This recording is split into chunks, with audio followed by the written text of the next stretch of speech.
February 16, Dark and Light Side episode of Life 227. Alamin na naman natin ngayon, ano yung susunod na problema na meron, no? Pagkatapos ng Valentine's Day.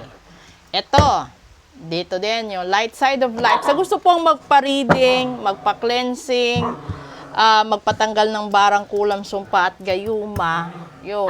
Sa gusto pong magpagamot, message lang po. Unang problema, ay! Four of Swords agad. Pangalawa, Nine of Wands. And pangatlo, Eight of Pentacles. Nako, eto na. Okay. Yung nakikita natin dito, kasi yung Four of Swords, no, kulang sa pahinga, pagod, maraming iniisip,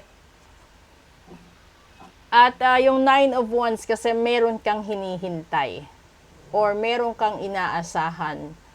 At yung Eight of Pentacles kasi is much more related sa pinaghirapan, pinagtratrabahuan, or inaasahan mo. So, meron kang iniindang stress, depression, anxiety sa hinihintay mo. Related, no? Sa pera, related sa trabaho, related sa taong mahal mo. Tingnan natin dito. That's the Page of Pentacles. Pangalawa, the Four of Cups. And pangatlo,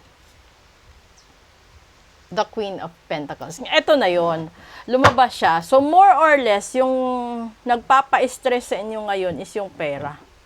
Siguro, yung iba, no, meron kayong inaasahan na tao na magbibigay sa inyo ng magandang buhay, magandang oportunidad, pero nagkamali kayo ng desisyon, pinagpalit nyo, no? Ito yung panahon na parang mali ang desisyon mong pinili. Kasi there is a four of cups. So, ibig sabihin, yung cup kasi is pagmamahal, or ipinagbibigyan, or minamahal mo, or mamahalin mo, or mahal mo nung nakaraan. Ganun yon. So, kasi related dito sa pera, and this ibig sabihin nito, hindi mo lubos maisip na yung inaasahan mong tao, no, na maging katuwang mo sa buhay, maging kasama mo, ay iwanan ka dahil sa maling desisyon at sa buhay mo. Ito yun na. Naalala, kung napapanood nyo lagi yung nila ina-upload ko, yung isa sa pinakamagandang example dito is, may isang lalaki. No, it's either lalaki or babae. Umalis ka sa pamilya mo. Married, ito ha, married. Kung hindi na maganda ang pagsasama, nagsasama na lang para sa mga anak. Tapos, halimbawa, si husband nagtrabaho sa ibang province. And then, dito sa trabahong ito, may natagpuan siyang tao. No? Pinili niya yung taong ito. Minahal niya, pinahalagahan niya. Pero dahil sa alam niya na kasal siya at may asawa at anak siya, tinalikuran niya itong tao. Ngayon, sa panahon na tinalikuran niya ito, dito niya nararamdaman ngayon na hindi na siya kumpleto, hindi siya buo, hindi siya ganun kasaya. Parang laging may kulang, na para bang may hinihintay siya. Yung hinihintay niya at inaasahan niya at umaasa pa siya na darating ang panahon, matatagpuan niya ulit ito at makakasama. Kasi alam niya sa buhay niya at alam niya sa sarili niya mali ang desisyon at nagawa niya.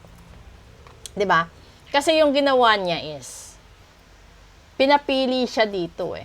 This is the person na nakita niya at nakilala niya. Pero ito yung pinakasalan niya. So, doon niya siguro na napagtanto na ang dami palang diferensya na meron sa taong ito na wala dito. So, kasi kapag ang tao nag-mature, 'di ba? This is the 9 of Wands. As you grow older and while waiting, doon mo nakikita yung healing process, doon mo nararamdaman yung mga meron at wala. Doon mo makikita yung totoo sa pagsisinungaling.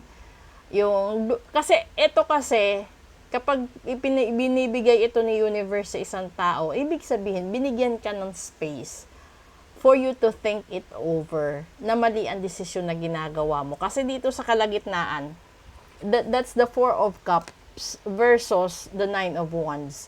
So, ang dami mong sinayang, di ba? Yung hirap na hirap ka kasi yung pinili mo is ito lang, the Page of Pentacles. Walang assurance. While dito, this is the Queen of Pentacles and this is the 8 of Pentacles. Na kapag ibig sabihin nito, kapag ginawa mo, inaksyonan mo, tinrabaho mo, makukuha mo ulit ito. So, ang isang pinakamagandang lesson diyan, no? Sa susunod, kapag dumating ka sa panahon or sa pagkakataon sa sitwasyon na ganito, ayusin mo. Kasi, yung pagpili niya dito, magkaparehos lang ng kulay, magkaparehos ng size, yung mga baso. It's the cups itself. Pero, remember, na hindi lahat ng cups dyan ay okay. Kaya dito lumabas din yung 4 of Swords. Dahil pagsisisihan mo kapag nagkamali ka.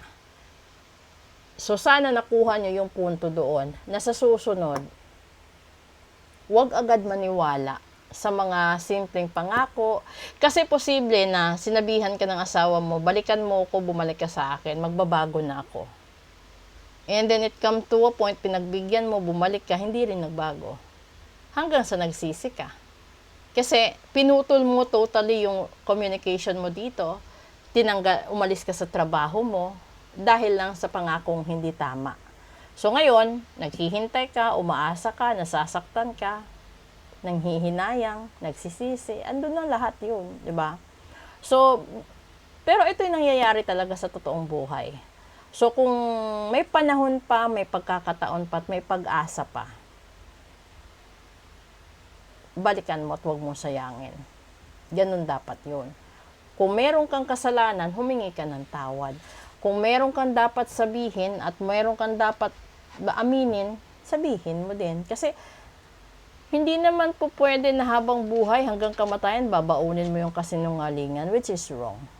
Wala kang peace of mind nun, wala kang freedom, at wala kang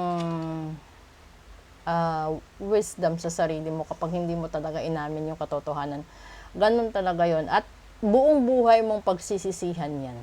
Lalong-lalo na kapag yung taong gusto mo ay hindi mo na maabutan, hindi na siya available, hindi mo na siya makikita. Yun yung pinakamasakit at masaklap. Okay? So, sa gusto magpa-reading, magpa-ritual, magpa-cleansing, sabihin nyo lang po, message na po kayo. And at the same time, kung gusto lang po kayong mag-inquire, sige mag-inquire na po kayo. Meron kasing ganun eh, pero depende po. Okay? Maraming salamat po. Proceed tayo sa Real Talk.